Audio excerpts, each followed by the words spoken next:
Did you know there's a weird little secret hidden inside the ancient Nag Hammadi texts? A secret that could attract money quickly? Listen for only 8 minutes each day. It's called the Nag Hammadi Wealth Code, and it's based on an ancient Bible verse that was lost for centuries. Here's the shocking part.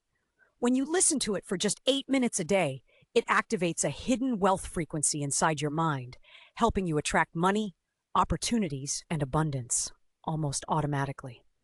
People who use this are reporting unexpected checks, sudden business breakthroughs, and even financial miracles within days. And the best part? You don't need to meditate for hours, read complicated books, or do anything hard. Just press play, listen for 8 minutes, and let the wealth code work for you.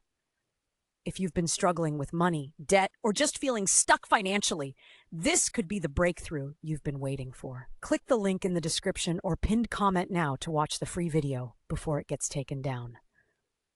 Remember, sometimes the answers we've been praying for have been hidden in plain sight.